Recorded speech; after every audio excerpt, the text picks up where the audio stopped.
And we're delighted to have in the studio with us the wonderful composer and pianist, James Adler. James, welcome to our program. Thank you so much, Steve. It's great to be with you. And where are you joining us from? I'm joining you from beautiful downtown. Uh, I used to say Chelsea, but we're on the south side of 14, so this is West Village, New York City. I see you're in the From, West Village. Yeah, from my great. home. Well, Wow. that's wonderful. Now, James, there was a world premiere of your Alleluia for Peace at the last concert of Sound Espressivo. I want to talk a little bit about that. But before that, just give us a general overview, if you would, about your career and what sort of work you've been doing. Uh, Started piano rather later, on age 10. Uh, Oh, very late, very late. Very late for pianists. I won my first It, competition. You may remember this from your Chicago days. The Chicagoland Music Festival, the Chicago Tribune uh-huh, Festival. I won that when I was 13. uh-huh. Debut with Chicago Symphony, age 16. Uh, Wow. Went to Curtis. I was 19. Spent 4 years there getting a degree in piano performance. And they invited me back to earn my master's degree in composition. So I stayed there. And along the way, a whole bunch of compositions, arrangement, some off Broadway Mm. projects off Broadway, one Broadway bound that didn't make it, but I worked on it for 2 years anyway, and it was fun to learn my craft. But I perform as much as I can, and I am not shy about saying when people say, "Oh, do you write for your own enjoyment?" I said yes. But I enjoy it best when I have a commission. When somebody said, "I want you to write this, and it'll be premiered X date, whatever," it gives me a deadline and a goal. Right. That's And right. that's what Dominica Zamora did for me, by the way. She said, "Can you write this within 2 months?" I said, "Maybe," and I did. Well, well, you know what Lenny said. All you need is a good idea and a deadline. Yeah, exactly, exactly. Now, the piece that was performed, it's a world premiere. It's Alleluia for Peace. Now, that's for string quartet and soprano, and it was Right. the Laureate string quartet. And you talked very in glowing terms about the soprano Dominica Zamara. Tell us about the piece, and then we'll talk a little bit about Dominique. The Uh, piece when she, thank you so much for asking, Steve. She wanted something that could be the first goal. I'm just looking also at the program here. The first goal that she wanted to do was to have a piece to do in Rome.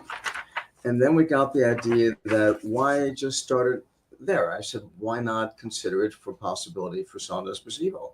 So that started back in November of last year.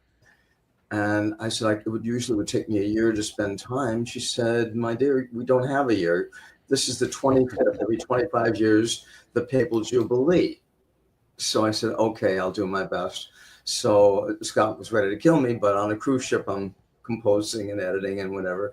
So Alleluia for Peace, because then the Pope Francis, she calls him Francisco, was on a mission for peace and for pilgrims. And I just thought, since this was for his Jubilee, I wanted to do something that would be all inclusive. And that's why it's not just Alleluia. It really was with his goal in mind of mhm, world peace. mhm. And if you can, I know it's hard, but describe the sound of the piece and does it have more than one movement? And what is the text that she's singing? The text is Alleluia, one word only, and I various see. things like Luya and Ale and all kinds of and oohs and ahs. But the I had heard the Leonard Quartet, uh, I think, on two occasions before that, and it was so splendid that I really wanted to include them and to do something that would work. So it became textual, and the instruments, I will tell you, for me, were not just instruments; they're voices.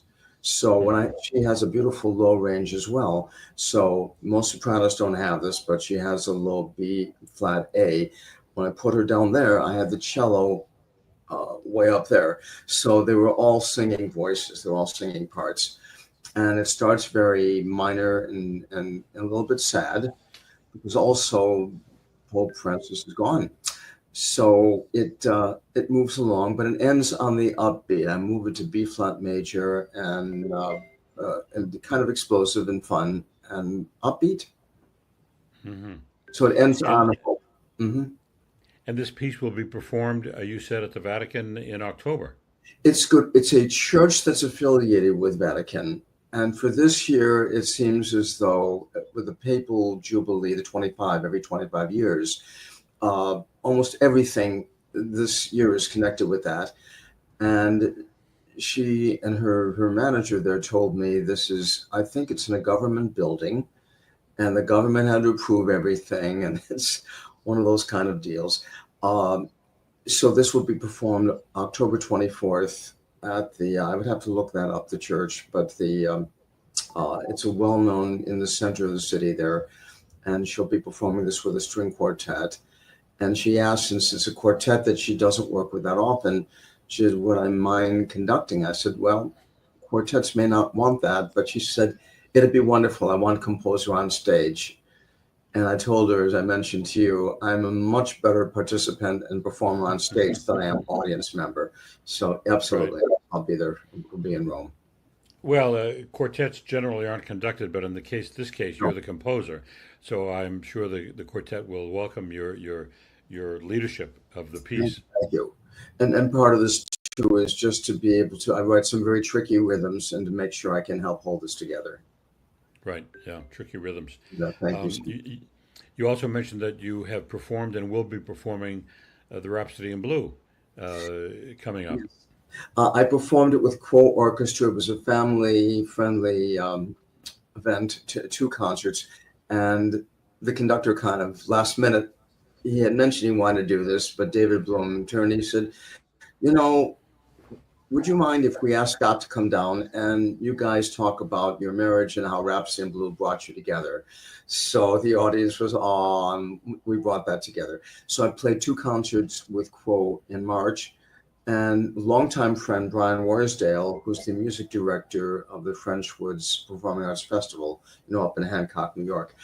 So he's started a couple of years ago. He calls this the Classic Band Festival, and some of it will involve instrumentalists from the armed forces who are retired down to the DC and Virginia areas, and they're coming up. So we're going to be doing on September 6th, Rhapsody in Blue in the original Freddie Grove jazz band version. So I can't wait to do it with him. Right. That's very exciting. Well, you certainly have a lot of activity coming up in the future. We're very eager to hear this piece. We wish you the best of luck in Rome, and make sure that quartet is whipped up and in shape. And I'm Absolutely. sure they will be. And they're promising, I think, a recording and maybe video release. So I'll make sure to get that to you. Terrific. Thank you, James. And I should mention that Domenica Zamara can be found on YouTube. I was able to see some of her performances. So I would tell our anybody watching, go to YouTube and see her, and I'm sure your music is on there as well. Yeah. It's been a pleasure, and we thank you for your time very much. Thank you, James. Thank you so much. Pleasure to see you. Good luck.